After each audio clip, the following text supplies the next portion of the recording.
Very dark man, very dark man, very dark man. Up, very dark man. I mean, the whole Nigeria was blown away by the excitement yesterday as very dark man arrived at Nnamdi Azikiwe International Airport in Abuja, and a teeming crowd of youth welcomed him, and without any initial plans or prior plans, they marched onto the street. You need to know where Abuja Airport is, and from that place they marched into the city to the Air Force headquarters, staging an unprepared protest. Now I'll be sharing clips all on the screen so you can see it, and you would see the amount of crowd and people that flew in from every corner of Nigeria just to welcome him. What does that tell you?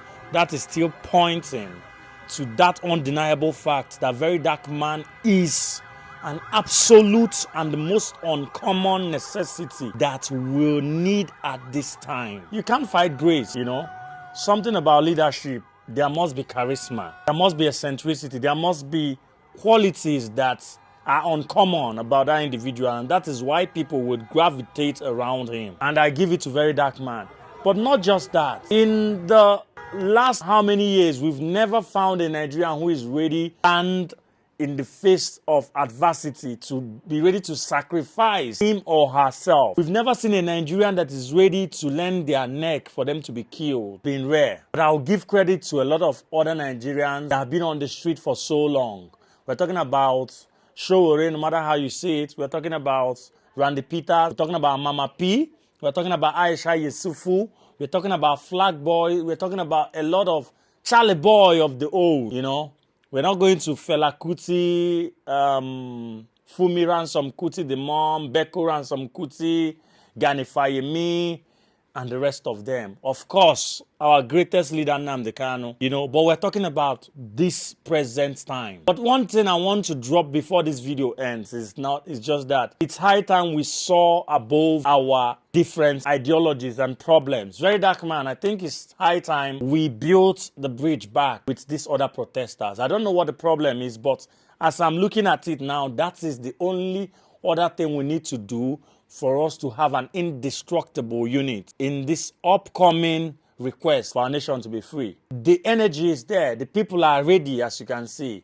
I mean, all over Nigeria, people are beginning to tune into this momentum, but we need to march as one. I know there may be underlying difference, so many things, but right now, if we must get it better than the generation before us, that means we must form a formidable, unbreakable unit of youths. So let our ego die, but let Nigeria come first. Let us make sure Nigeria is coming first. So I'm shouting out to very dark man. A lot of people talk and they cannot do it. With all the threats, he still came to Nigeria, ready to sacrifice himself for our rest, and headed to the streets, head on with our military, and he continued today. Somebody that took a flight from China, how many days? Maybe a day and a half. He's in Nigeria now, and he's on the field, on the streets, ready to sacrifice himself. Wherever you are, if you're not praying and supporting that young man, that means you are an enemy of the state. You are an enemy of the state. So shout out to VDM, shout out to Randy Peters, Mama P, Showore,